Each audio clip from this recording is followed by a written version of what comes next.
Hello guys, welcome to the my channel. आज मैं आपके लिए लेके आई हूँ मिस्टर बैट का हिंदी एक्सप्लेनेशन। और ये ड्रामा आपके लिए काफ़ी ज़्यादा मज़ेदार होने वाली है, क्योंकि इस ड्रामा की फीमेल लीड जो कि एक नावलिस्ट है और उसे उसके ही नावल के विलन से प्यार हो जाता है, जो कि उसके नावल से बाहर आ जाता है। तो चलिए अब इस ड्रामा को शुरू करते हैं। एपिसोड की शुरुआत में हम ड्रामा की फीमेल लीड को देखते हैं, जिसका नाम नानजिंग है, जो कि हमें बताती है कि उसने अपनी पहली नावल 22 साल की उम्र में लिखी थी, जिसके फीमेल लीड का नाम उसने अपने ही नाम पर रखा था, यानी कि नानजिंग, जिसका कैरेक्टर सेम टू सेम उसी की तरह था। अब सड़क पर चलते हुए नानजिंग देखती है कि एक लड़का उसी की तरफ देखते हुए जा रहा होता है। अब वो लड़का नानजिंग के पास आता है और उससे पूछता है कि क्या तुम लूजिंग के ऑटोग्राफ सेशन में जा रही हो। तो नानजिंग उसे बताती है कि हाँ, अब ये दोनों ही लूजिंग के बहुत बड़े फैन हैं, जो कि खुद एक नावलिस्ट है, जिसे कि नानजिंग अपना आइडियल मानती है। अब ये जानने के बाद वो लड़का उसे कहता है कि हमारी हॉबी तो कितनी सेम है, चलो साथ में ही वहाँ पे चलते हैं। लेकिन नानजिंग की नजर एक रॉबर पर जाती है, जो कि बाइक से एक लड़की का पर्स चोरी करके भाग रहा होता है। तो उसे रोकने के लिए नानजिंग उस पर अपनी बुक फेंकती है और इसके बाद अच्छे से उसकी धुलाई करती है। अब ये देखकर वो लड़का काफी ज्यादा डर जाता है और वो नानजिंग से कहता है कि सेशन स्टार्ट हो चुका होगा, इसलिए मैं जा रहा हूँ। इस पर नानजिंग उससे पूछती है कि तुम तो मेरे साथ जाने वाले थे, लेकिन अब क्या हो गया। लेकिन वो लड़का इतना ज्यादा डरा हुआ था कि वो बहाना बनाकर वहाँ से चला जाता है। इसके बाद हम जिम का सीन देखते हैं, जहाँ नानजिंग आती है तो उसकी फ्रेंड उससे पूछती है कि तुम ग्रेजुएशन के बाद क्या करने वाली हो।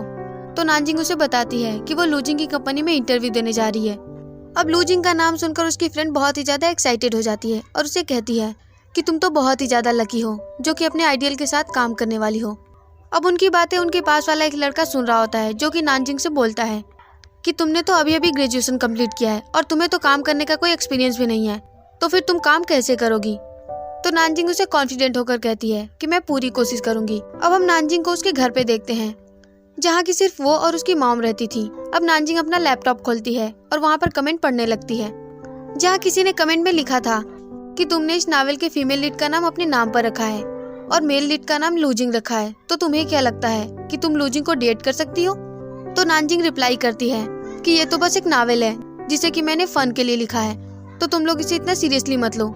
और फिर से कमेंट आता है जिसमें कि लिखा होता है कि तुम्हारे नावल का विलन तो बहुत ही ज्यादा कमजोर है। अब ये सारे कमेंट पढ़ने के बाद नानजिंग बहुत ही ज्यादा गुस्सा होती है और वो डिसाइड करती है कि अब वो अपने विलन को बहुत ही ज्यादा ताकतवर बनाएगी। अब इसके बाद हम नावल का सीन देखते हैं, जहाँ पर साउडी एक आदमी का तलवार छीन लेता है और उसे कहता है कि वैसे तो मुझे तुम्हारे तलवार की जरूरत नहीं है, लेकिन मेरे एक नौकर ने कहा है कि उसे खाना बनाने के लिए फायर स्टिंग की जरूरत है, इसीलिए मैं इसे लेकर जा रहा हूँ। अब इसके बाद हम साउडी को एक पहाड़ से नीचे आते हुए देखते हैं, जहाँ पर कि नानजिंग और लूजिंग की शादी होने वाली थी, लेकिन साउडी वहाँ पर जाकर सब कुछ डिस्ट्रॉय कर देता है। इसके बाद वो नानजिंग के पास जाता है और उसे कहता है कि प्लीज मेरे लिए एक बार स्माइल करो। अब इस नावल के ये सारे सीन्स उसकी मॉम भी उसके साथ देख रही होती हैं, जो कि नानजिंग से कहती हैं कि इस नावल का विलन तो हीरो से भी ज्यादा हैंडसम है, ये तो मार्शल आर्ट में भी अच्छा है और ये तो स्मार्ट भी है, मुझे इसका कैरेक्टर तो हीरो से भी ज्यादा इंटरेस्टिंग लग रहा है, ये तो फ्लर्ट भी काफी अच्छा करता है।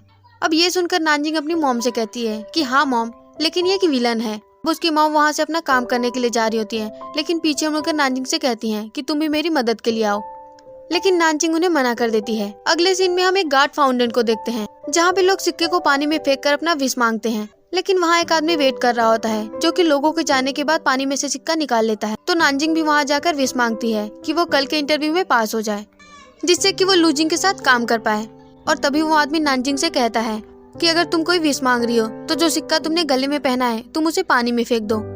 लेकिन नानजिंग ऐसा करने से मना कर देती है और तभी अचानक से उसका सिक्का गले में से निकलकर पानी में गिरने लगता है।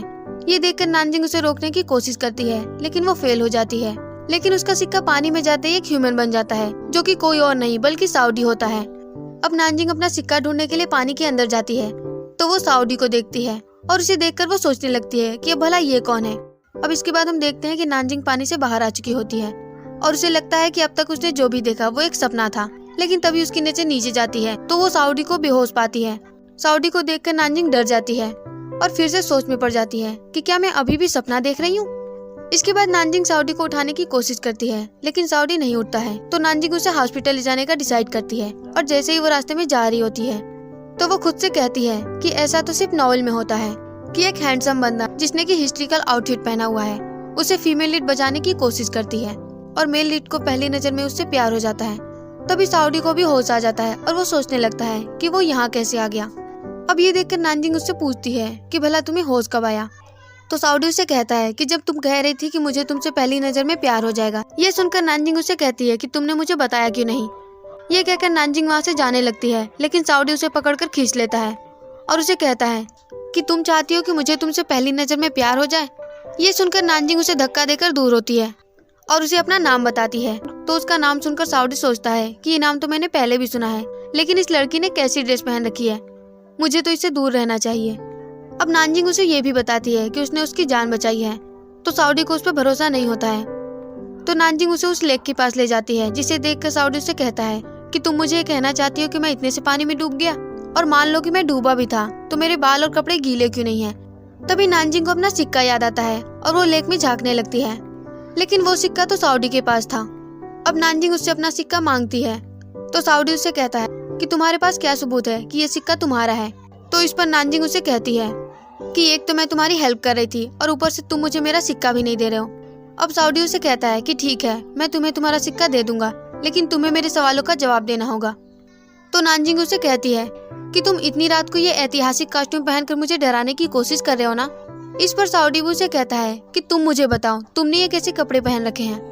तो नानजिंग उसे बताती है कि ये 21st सेंचुरी है, जहाँ सबको अपनी पसंद का ड्रेस पहनने का अधिकार है। अब ये सुनकर साउडी सोचता है कि कहीं मैं गलत युग में तो नहीं आ गया, और अगर मैं इस लड़की से ऐसे ही झगड़ता रहा तो शायद मैं खुद को किसी और मुसीबत में डाल लूं। अब ये ख्याल आने के बाद वो उसके सिक्के को फेंक कर जाने लगता है। तो नानजिंग उसके पीछे आकर उससे पूछती है कि तुम ये बताओ कि तुमने मेरा सिक्का क्यों लिया था। तो साउडी उसे कहता है कि तुम मुझे ये बताओ, तुम मुझे पाना चाहती हो ना, इसीलिए मेरे पीछे आ रही थी। जब मैं बेहोश था तब मैंने तुम्हारी बातें सुनी। ये कहकर साउडी उसे किस करने के लिए उसके पास आता है। तो नानजिंग उससे दूर हो जाती है और उससे कहती है कि मैं तो बस अपने नावल के बारे में सोच रही थी। अब नानजिंग पीछे मुड़कर देखती है तो वहाँ पे कोई नहीं होता है। इसके बाद हम साउडी को देखते हैं, जो कि सोच रहा होता है कि मैं पता नहीं किस युग में आ गया हूँ, कि ये जगह तो मुझे बहुत ही ज्यादा अजीब लग रही है। अगर मुझे इसका हिस्ट्री मैप मिल जाता तो मैं पता लगा पाता कि ये कौन सी जगह है। तभी दो लड़कियां उसे रोक कर कहती हैं कि तुम अभी रोड क्रॉस नहीं कर सकते, क्योंकि अभी रेड लाइट हुई है। अब ये सुनकर साउडी सोच में पड़ जाता है।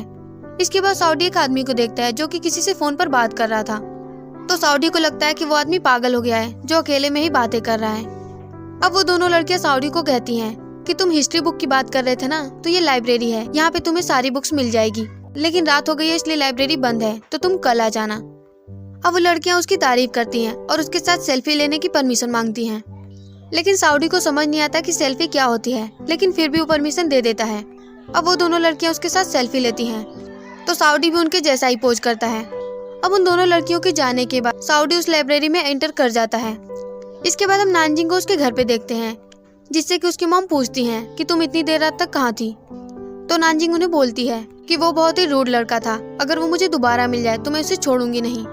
अब नानजिंग लूजिंग का इंटरव्यू देख रही होती है, तो उसकी मॉम उसके पास आकर बोलती है कि इसके साथ में जो लड़की खड़ी है वो पक्का इसकी गर्लफ्रेंड होगी। तो नानजिंग उन्हें बताती है कि नहीं मॉम, ये तो सिर्फ दोस्त हैं। वही हम साउडी को देखते हैं, जो कि लाइब्रेरी में हिस्ट्री बुक ढूंढ रहा होता है और इसे चाइना मॉडर्न हिस्ट्री नाम की एक बुक मिलती है और वो उसे पढ़ता है। तो उसे पता चलता है कि वो 500 साल आगे मॉडर्न युग में आ गया है। इसके बाद साउडी और भी बुक्स पढ़ता है। अब हम नानजिंग को देखते हैं, जो ये डिसाइड नहीं कर पा रही थी कि वो कल के इंटरव्यू के लिए कौन सी ड्रेस चूज करे, जिससे कि लूजिंग उसे नोटिस करे, लेकिन उसे सारी ड्रेस सिंपल ही लगती है। और तभी उसकी मॉम वहाँ पर आती है, जिससे कि नानजिंग कहती है कि मॉम, कल के इंटरव्यू के लिए आप कोई अपनी ड्रेस दे देना। अब अगले दिन नानजिंग रेडी होकर इंटरव्यू देने के लिए जाती है, जहाँ पे इंटरव्यूअर से पूछता है कि क्या आपने कोई काम किया है। तो नानजिंग उसे बताती है कि जब मैं यूनिवर्सिटी में थी तो मैंने बहुत सारे पार्ट टाइम जॉब किए थे। इसके बाद इंटरव्यू उसे असिस्टेंट के पोस्ट पर काम करने का रीजन पूछता है। तो नानजिंग एक्साइटेड होकर उन्हें बताती है कि मैं लूजिंग की बहुत बड़ी फैन हूँ, इसीलिए मैं उनके साथ काम करना चाहती हूँ। अब इंटरव्यूअर नानजिंग से उसके बारे में कुछ और जानना चाहते थे, तो नानजिंग उसे बताती है कि मैं बहुत ब्रेव हूँ। और तभी वहाँ पर लूजिंग आ जाता है, जो कि उसके सामने ही आकर बैठ जाता है। अब उसे देखकर नानजिंग काफी ज्यादा नर्वस हो जाती है। तो जब लूजिंग उससे सवाल करता है तो नानजिंग उसका जवाब नहीं दे पाती। और तभी वहाँ पर एक लेडी जाती है जिनका नाम मिसिए है, जो कि लूजिंग से पूछती है कि भला तुम यहाँ क्या कर रहे हो। तो लूजिंग उन्हें कहता है कि मैं तो बस यहाँ पे देखने के लिए आया था, और ये कहकर वो वहाँ से चला जाता है। इसके बाद मिसिए लूजिंग से पूछती हैं कि तुम वहाँ क्यों गए थे, ये तो बस एक छोटा सा इंटरव्यू था, और उस लड़की को इससे घूर क्यों रहे थे। मुझे तो लगता है कि तुम खुद के लिए कोई नया असिस्टेंट रखना ही नहीं चाहते। तो लूजिंग उन्हें कहता है कि मैं नहीं चाहता कि मेरे साथ कोई स्ट्रेंज रहे। इस पर मिसिए उससे बोलती हैं कि तो तुम चाहते हो कि मैं तुम्हारी असिस्टेंट बनी रहूं। और हमेशा तुम्हारी आंखों के सामने बनी रहूं। लेकिन अब मैं ये काम नहीं कर सकती क्योंकि मुझे सीईओ की सैलरी लेने की आदत हो गई है। इसके बाद हम नानजिंग को देखते हैं जो कि इंटरव्यू देकर वापस जा रही होती है और सोचती है कि मैं उसके सामने नर्वस क्यों हो गई थी। मैंने तो अपनी आइडल के साथ काम करने का मौका भी गवा दिया। वहीं लाइब्रेरी की सारी बुक पढ़ने के बाद भी साउडी को ये समझ नहीं आता कि वो इस दुनिया में कैसे आ गया। अब इसके बाद हम नानजिंग को कॉफी पीते हुए देखते हैं जो कि खुद से कहती है कि कोई बात नहीं, अगर मैं इंटरव्यू पास नहीं कर पाई तो मैं इससे भी कुछ अच्छा करके दिखाऊंगी। अब कॉफी पीने के बाद वो वहाँ से जाने लगती है, लेकिन उसकी हील्स एक होल में फंस जाती है। अब नानजिंग उसे निकालने की कोशिश करती है, लेकिन फिर भी वो नहीं निकाल पाती। वहीं पर एक कपल सेल्फी ले रहे होते हैं तो उन्हें नानजिंग बोलती है कि ये लवी डवी होना बंद करो और मेरी हेल्प करो। अब नानजिंग जैसे ही हेल्प मांगती है तो वहाँ पे सब कुछ स्टॉप हो जाता है और साउडी के पास भी सब कुछ स्टॉप हो जाता है। इसीलिए वो नानजिंग की हेल्प करने के लिए उसके पास आता है और उसके नानजिंग के पास पहुँचते ही टाइम फिर से स्टार्ट हो जाता है। तभी साउडी को एक लेडी रोज देती है और उसे कहती है कि ये आज के लिए फ्री है। अब रोज लेने के बाद साउडी सोचता है कि मैं अचानक से यहाँ कैसे आ गया। तभी उसकी नजर नानजिंग पर जाती है और वो सोचता है कि मेरे साथ ये जो कुछ भी हो रहा है कहीं उसका कनेक्शन इस लड़की से तो नहीं है। और वो नानजिंग के पास जाता है और उसे वो रोज देता है। इसके बाद उसका नाम पूछता है तो नानजिंग उसे अपना नाम बताती है। तो साउडी उसे कहता है कि मेरे सारे सवालों का जवाब तुम ही हो जिन्हें कि मैं इतनी देर से ढूंढ रहा था। अब साउडी नानजिंग के पैरों को देखकर उसे कहता है कि तुम्हारा पैर यहाँ पर काफी देर से अटका है तो मैं तुम्हारी हेल्प कर देता हूँ। तो नानजिंग उसे मना कर देती है और वो बाकी लोगों से हेल्प मांगती है जो कि उसकी हेल्प नहीं करते हैं। जिसके बाद साउडी अपनी मैजिक से उसका पैर बाहर निकाल देता है। अब नानजिंग बस का वेट कर रही होती है तो साउडी उसके पास आकर खड़ा हो जाता है और उससे पूछता है कि तुमने मुझे इस दुनिया में क्यों बुलाया। ये सुनकर नानजिंग उसे कहती है कि तुम किसी मेंटल इंस्टीट्यूट से भाग कर आए हो क्या? तुमने तो कपड़े भी पागलों जैसे ही पहने हैं। तो साउडी उसे बताता है कि मैं 500 साल पुराने युग से हूँ, वहाँ पे तो सभी ऐसे ही कपड़े पहनते हैं। तो नानजिंग उसे कहती है कि अगर मैं तुम्हारी बात मान भी लूँ तो इसका इन सबसे क्या लेना देना। तो साउडी उसे बताता है कि तुमने कल सपने में मुझे देखा था और जब तुम्हारी आँख खुली तो मैं तुम्हारे सामने था और आज तुमने हेल्प के लिए बुलाया तो भी मैं तुम्हारे सामने आ गया। अब नानजिंग उससे पूछती है कि तुम सच में बताओ कौन हो। तो साउडी उसे कहता है कि मैं साउडी हूँ। अब ये नाम सुनकर नानजिंग को याद आता है कि ये तो उसके नावल के विलन का नाम है। ये सुनकर वो बहुत ही ज्यादा डर जाती है और सीधे बस में चढ़ जाती है। इसके बाद हम नानजिंग को उसी गार्ड फाउंटेन के पास देखते हैं जो कि सोचती है कि मेरे साथ ये सब कुछ इसलिए तो नहीं हो रहा कि मैंने एक विश मांगी थी। तभी वहाँ पर साउडी आ जाता है जो कि उससे बोलता है कि तुमने कौन सी विश मांगी थी। तो नानजिंग उसे बताती है कि मैंने इंटरव्यू में पास होने की विश मांगी थी और फिर उसे याद आता है कि उसने एक और विश मांगी थी कि उसे उसका प्यार मिल जाए। लेकिन वो दूसरे विश के बारे में साउडी को कुछ भी नहीं बताती। अब साउडी उससे कहता है कि मुझे तुम ही इस दुनिया में लेकर आई हो तो मुझे मेरी दुनिया में तुम ही वापस भेज सकती हो। ये कहकर वो उसके गले से कॉइन निकाल लेता है और उसे देखकर कहता है कि अब तुम मेरे वापस जाने की विश मांगो। तो नानजिंग भी विश मांगती है। जिसके बाद साउडी उसे कहता है अब इस कॉइन को पानी में फेंक दो। तो नानजिंग उसे बताती है कि ये कॉइन बहुत ही ज्यादा महंगा है, लेकिन साउडी उसके हाथ से कॉइन लेकर पानी में फेंक देता है और फिर भी वो अपनी दुनिया में वापस नहीं जा पाता। ये देखकर नानजिंग उसे कहती है कि देखो कुछ भी नहीं हुआ। तो साउडी उसे कहता है कि अभी हमें फिर से एक सपना देखना होगा। तो ना चाहते हुए भी नानजिंग उसके साथ जमीन पर लेट जाती है। जिसके बाद नानजिंग उसे कहती है कि अगर किसी ने हमें ऐसे लेटे हुए देख लिया तो उन्हें लगेगा कि हम सुसाइड करने जा रहे हैं। लेकिन साउडी उसका मुंह बंद कर देता है और उसे चुपचाप सोने के लिए कहता है। अब नानजिंग एक सपना देखती है जहाँ वो एक फेरी फाउंटेन के पास खड़ी है और वो सोचती है कि मैं यहाँ कैसे आ गई। तभी वहाँ पर एक आदमी आता है जो कि उससे कहता है कि मैं इस फेरी फाउंटेन का मालिक हूँ। कल तुमने मुझसे एक विश मांगा था कि तुम्हें तुम्हारा प्यार मिल जाए, अब इसीलिए साउडी को मैंने तुम्हारे पास भेजा है। तो नानजिंग उस पर चिल्लाते हुए कहती है कि वो मेरा प्यार कभी नहीं हो सकता क्योंकि वो तो एक बुरा आदमी है जिसे कि मैंने खुद ही ने क्रिएट किया है, तो तुम उसे वापस भेज दो। इस पर वो आदमी उसे कहता है कि मेरी मैजिकल पावर तो लिमिटेड है इसीलिए मैं उसे वापस नहीं भेज सकता। जिसके बाद वो आदमी नानजिंग को उसका सिक्का वापस कर देता है। अब जब उसकी नींद खुलती है तो वो देखती है कि वो सिक्का तो उसके हाथ में ही है। अब वो सोचने लगती है कि ये सपना तो बिल्कुल सच हो गया। ये ख्याल आते ही वहाँ से भाग जाती है। नानजिंग अपने घर जाती है जहाँ पे वो बहुत ही ज्यादा डरी हुई थी। उसे इतना डरा हुआ देखकर उसकी मॉम सोचती है कि कहीं उसे फीवर तो नहीं। तो नानजिंग उन्हें कहती है कि मैं बस थकी हुई हूँ इसलिए मैं रेस्ट करना चाहती हूँ। अब जब उसकी मॉम वहाँ से चली जाती है तो नानजिंग सोचती है कि अगर मैं ये नावल डिलीट कर दूं तो साउडी भी यहाँ से चला जाएगा। इसीलिए वो नावल डिलीट कर देती है और सोचती है कि अब तो मैं बिल्कुल सेफ हूँ और वो रिलैक्स होकर सो जाती है। लेकिन जब सुबह नानजिंग की नींद खुलती है तो खुद को फ्लोर पर पाती है और वो देखती है कि साउडी उसके बेड पर सोया हुआ है और ये देखकर वो बहुत ही ज्यादा डर जाती है। अब साउडी को देखकर नानजिंग के मन में बहुत सारे सवाल उठते हैं कि ये गायब क्यों नहीं हुआ और मेरे रूम में क्या कर रहा है। नानजिंग दबे पांव कमरे से बाहर जाने की कोशिश करती है। तभी पीछे से साउडी उसे कहता है कि तुम मुझसे भागने की कोशिश क्यों कर रही हो। अब नानजिंग उसे देखकर चिल्लाने वाली होती है, लेकिन वो उसका मुंह बंद कर देता है। तो वो उसे कहती है कि कल तो मैं बहुत जल्दी में थी, इसीलिए तुम्हें बताए बिना ही वहाँ से चली आई। अब साउडी उससे पूछता है कि कल जब तुम सोई थी तो क्या तुमने कोई सपना देखा। तो नानजिंग उसे झूठ बोल देती है कि मैंने कोई सपना नहीं देखा, क्योंकि वो उसे नहीं बता सकती थी कि वही उसका प्यार है। तो साउडी उसे कहता है कि अब हमारे पास इंतजार करने के अलावा कोई रास्ता नहीं है, और जब तक कि तुम मुझे वापस नहीं भेज देती मैं तुम्हारे साथ ही रहूंगा। तो नानजिंग उसे मना करती है। तो साउडी उसे कहता है कि अगर तुमने मेरी बात नहीं मानी तो मैं तुम्हारी मॉम को सब सच बता दूंगा। तो नानजिंग उसे पूछती है कि तुम मेरी मॉम से कब मिले। इस पर साउडी उसे बताता है कि मैंने कल रात तुम्हें देखा था, लेकिन उन्होंने मुझे नहीं देखा। और तभी नानजिंग की मॉम बाहर से ब्रेकफास्ट के लिए आवाज लगाती है। तो नानजिंग साउडी को डोर के पीछे छिपाकर दरवाजा खोलती है। तो उसकी मॉम उसे कहती है कि मुझे तो ऐसा लगा कि तुम किसी से बात कर रही हो, और वो अंदर आने की कोशिश करती हैं। लेकिन नानजिंग उन्हें रोककर उन्हें कहती है कि मैं तो बस वीडियो देख रही थी। तो उसकी मॉम उसे कहती हैं कि मैं डांस टीम के साथ बाहर जा रही हूँ और आज शाम तक मैं वापस नहीं आ पाऊंगी। ये कहकर उसकी मॉम चली जाती हैं। अब साउडी नानजिंग से कहता है कि मुझे भी ब्रेकफास्ट करना है। इसके बाद हम अगले सीन में देखते हैं जहाँ पर साउडी बहुत सारा खाना खा चुका है, और उसे इस तरह से देखकर नानजिंग सोचती है कि जब तक मेरी जॉब लगेगी तब तक तो ये मुझे बैंकरप्ट कर देगा। इसके बाद नानजिंग साउडी को और भी खाना सर्व करती है और खुद से कहती है कि अगर मुझे पहले से पता होता तो मैं इसे भिखारी बनाती, जिससे कि ये खुद ही बाहर जाकर खाना मांग लेता।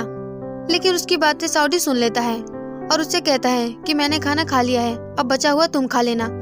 तो नानजिंग उसे गुस्से में बोलती है कि तुम मुझे सर्वेंट की तरह क्यों ट्रीट कर रहे हो। इस पर साउडी उसे कहता है कि तुम तो मेरी सर्वेंट बनने के भी लायक नहीं हो, तुम ये सब कुछ साफ करके मेरे पास आ जाना, क्योंकि मैं नहाने के लिए जा रहा हूँ। तो नानजिंग उसे ये कहते हुए उसके पास जाती है कि तुम किसी और का बाथरूम यूज नहीं कर सकते, और तुम्हें तो शावर यूज करना भी नहीं आता होगा। लेकिन साउडी अपने कपड़े उतारने लगता है। अब ये देखकर नानजिंग बाहर चली जाती है, लेकिन साउडी उसे वहीं रोक लेता है। तो नानजिंग अपनी आंखों पर पट्टी बांध लेती है, जो देखकर साउडी उससे पूछता है कि तुमने अपनी आंखों पर पट्टी क्यों बांध रखी है। क्या मैं गुड लुकिंग नहीं हूँ, या फिर मैं इतना ज्यादा हैंडसम हूँ कि तुम मेरी तरफ देखने से भी डरती हो। तो नानजिंग उसे कहती है कि मैं किसी से भी नहीं डरती, इसीलिए वो अपनी आंखों से पट्टी हटा देती है और बाहर जाने लगती है। लेकिन अचानक से उसका पैर फिसल जाता है, और वो जब गिरने वाली होती है तो साउडी उसे बचा लेता है, लेकिन फिर वो उसे पानी में गिराकर वहाँ से बाहर चला जाता है। अब साउडी बाहर टीवी देख रहा होता है और नानजिंग से बोलता है कि मेरे लिए एक सीजर और मेंस के कुछ कपड़े लेकर आओ। तो नानजिंग उससे पूछती है कि तुम सीजर का क्या करोगे। इस पर साउडी उसे कहता है कि मुझे अपने बाल काटने हैं। तो नानजिंग उसे सीजर दे देती है और उसे बताती है कि हमारे घर में मेंस के कपड़े नहीं हैं। तो साउडी उसके भाई और उसके डैड की तरफ इशारा करते हुए कहता है कि क्या ये दोनों यहाँ पे नहीं रहते। तो नानजिंग उन्हें बताती है कि उनकी डेथ हो चुकी है। इस पर साउडी उसे कहता है कि तुम कहीं से भी मेरे लिए कपड़ों का इंतजाम करो। तो नानजिंग अपनी फ्रेंड से बोलकर उसके लिए कपड़े मंगवाती है। अब उसकी फ्रेंड घर में आने की कोशिश करती है, लेकिन नानजिंग उसे दरवाजे पर ही रोक देती है। लेकिन तभी उसकी फ्रेंड अंदर से साउडी की आवाज सुन लेती है, लेकिन नानजिंग उसे बाहर छोड़कर दरवाजा बंद कर लेती है। तो ये देखकर उसकी फ्रेंड सोचती है कि कहीं नानजिंग का कोई अफेयर तो नहीं। इसके बाद हम अगले सीन में देखते हैं कि साउडी नानजिंग के लाए हुए कपड़े पहनकर बाहर आता है, जिसके टी शर्ट पर लिखा हुआ था चाइनीज हैंडसम बॉय। अब ये देखकर नानजिंग को हंसी आ जाती है। अब नानजिंग उसे बोलती है कि तुम्हारा हेयर स्टाइल काफी अच्छा लग रहा है, जिस पर साउडी उसे कहता है कि मेरे लिए दूसरे कपड़े लेकर आओ। तो नानजिंग उसे कहती है कि मेरे पास और पैसे नहीं है, इससे अच्छा तो यही होगा कि तुम मुझे मार दो। जो सुनकर साउडी उसका गला दबाने की कोशिश करता है। तो नानजिंग उसे कहती है कि मैं तो बस मजाक कर रही थी, तुम इसे इतना सीरियसली मत लो। और तभी नानजिंग को एक फोन आता है और उसे पुलिस स्टेशन में बुलाया जाता है। तो नानजिंग साउडी को कहती है कि कल उसने एक चोर को पकड़ा था और उसकी आइडेंटिटी बताने के लिए उसे पुलिस स्टेशन जाना है। अब नानजिंग पुलिस स्टेशन जाने की तैयारी करती है और साउडी से बोलती है कि तुम प्रॉमिस करो कि तुम घर से बाहर नहीं जाओगे। ये कहकर नानजिंग वहाँ से चली जाती है। इसके बाद हम उसकी फ्रेंड को देखते हैं, जो कि उसके घर के बाहर खड़ी होकर सोच रही थी कि नानजिंग का किसके साथ अफेयर चल रहा होगा।